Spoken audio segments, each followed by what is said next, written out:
ओम श्री परमात्मने नमः। श्रीमद्भागवत गीता का प्रथम अध्याय। हिंदी में। धृतराष्ट्र उवाच।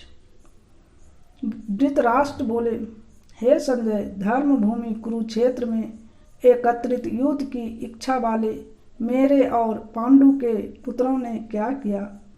संजय उवाच।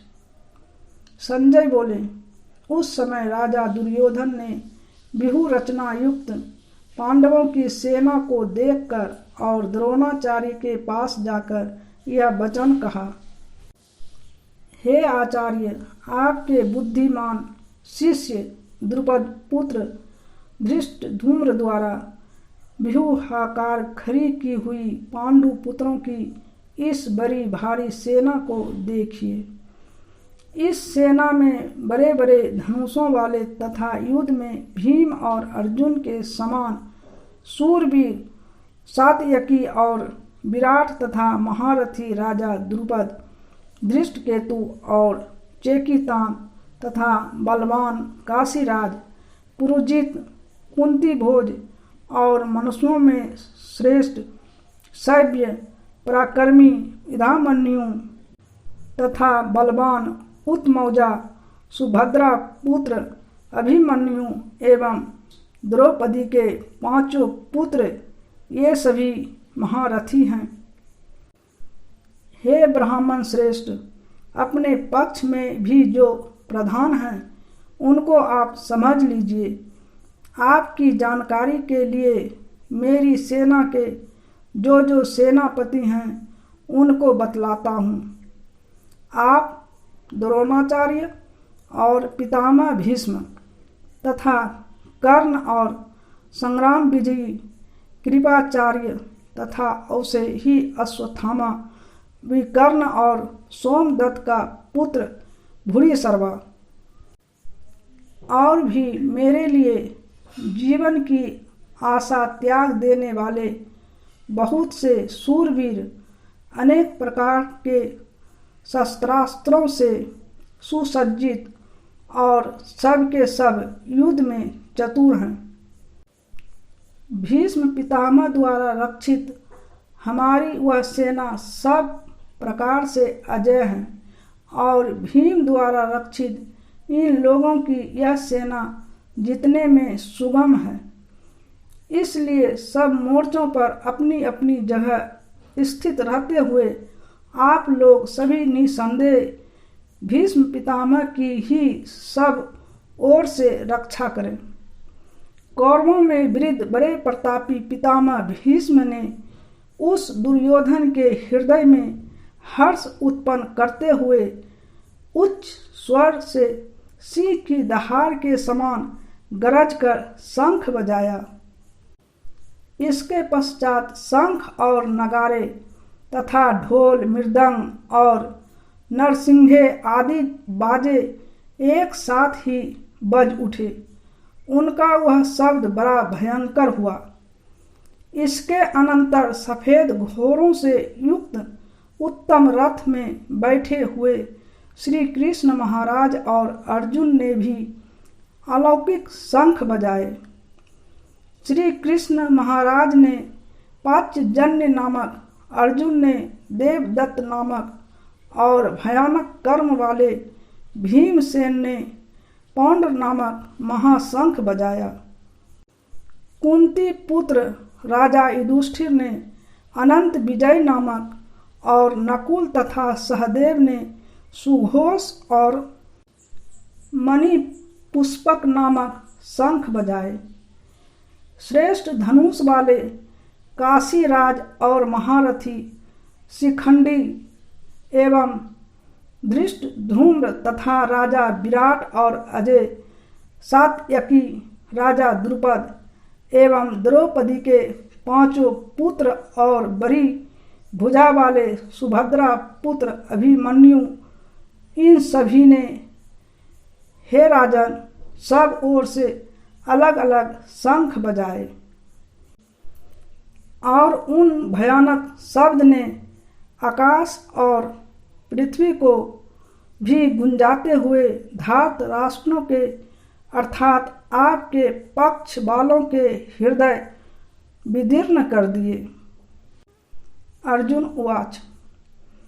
हे राजन, इसके बाद कपिध्वज अर्जुन ने मोर्चा बांधकर डटे हुए धृतराष्ट्र संबंधियों को देखकर उस शस्त्र चलने की तैयारी के समय धनुष उठाकर ऋषिकेश श्री कृष्ण महाराज से यह वचन कहा। हे अच्युत, मेरे रथ को दोनों सेनाओं के बीच में खड़ा कीजिए और जब तक कि मैं युद्ध क्षेत्र में डटे हुए युद्ध के अभिलाषी इन विपक्षी योद्धाओं को भली प्रकार देख लूं कि इस युद्ध रूप व्यापार में मुझे किन किन के साथ युद्ध करना योग्य है, तब तक उसे खड़ा रखिए। दुर्बुद्धि दुर्योधन का युद्ध में हित चाहने वाले जो ये राजा लोग इस सेना में आए हैं, इन युद्ध करने वालों को मैं देखूंगा। संजय उवाच।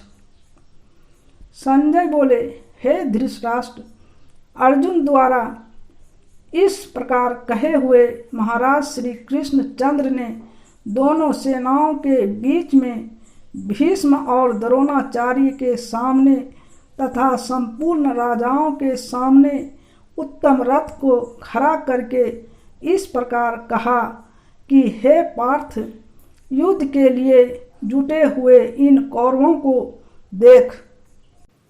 इसके बाद पृथा पुत्र अर्जुन ने उन दोनों ही सेनाओं में स्थित ताऊ चाचों को, दादाओं को, परदादाओं को, गुरुओं को, मामाओं को, भाइयों को, पुत्रों को, पौत्रों को तथा मित्रों को, ससुरों को और सहृदयों को भी देखा।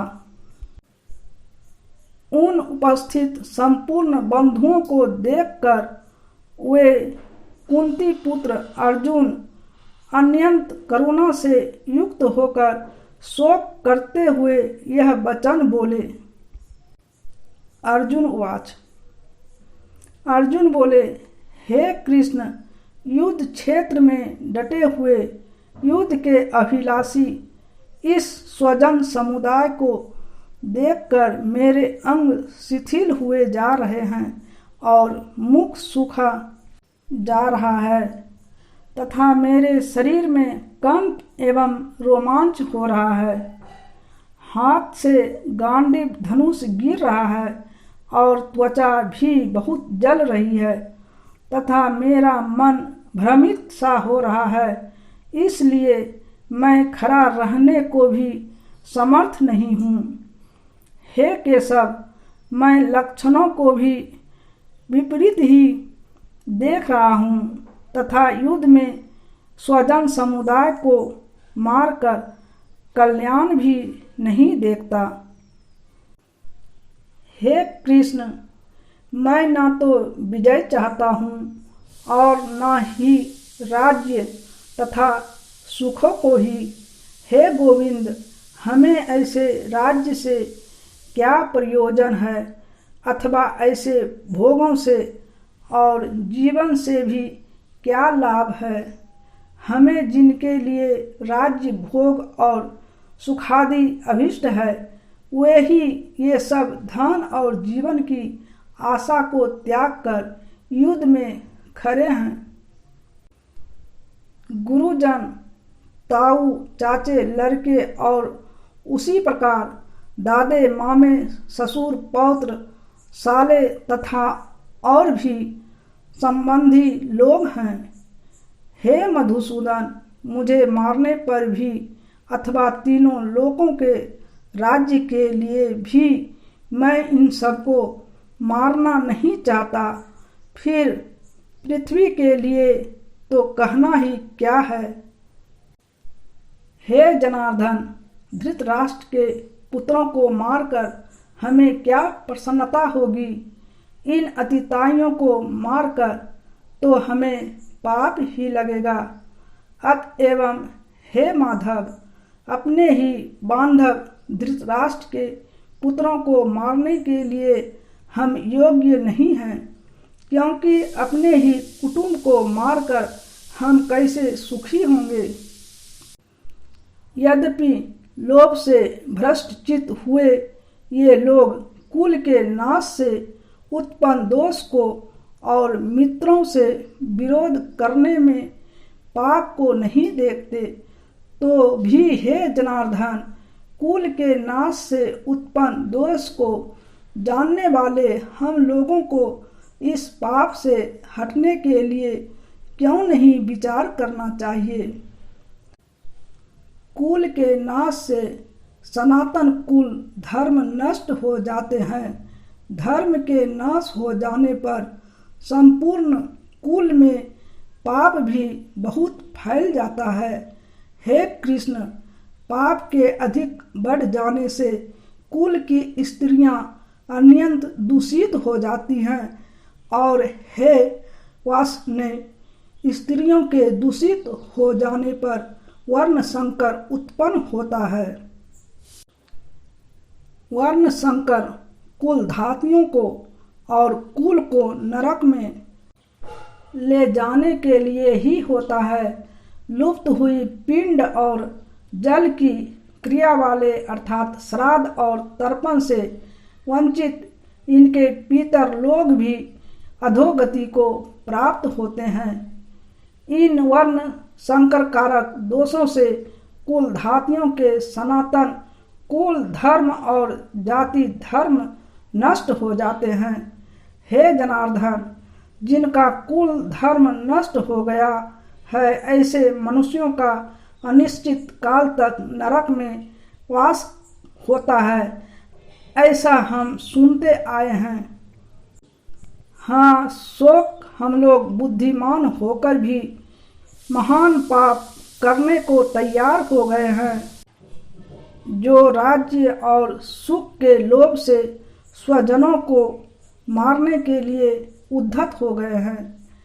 यदि मुझ शस्त्र रहित एवं सामना न करने वालों को शस्त्र हाथ में लिए हुए धृतराष्ट्र के पुत्र रण में मार डाले, तो वह मारना भी मेरे लिए अधिक कल्याणकारक होगा। संजय उवाच। संजय बोले, रणभूमि में शोक से उद्विग्न मन वाले अर्जुन इस प्रकार कहकर बाण सहित धनुष को त्याग कर रथ के पिछले भाग में बैठ गए। प्रथम अध्याय समाप्त। मिलते हैं आगे वीडियो में। धन्यवाद। हर हर महादेव, हर हर महादेव।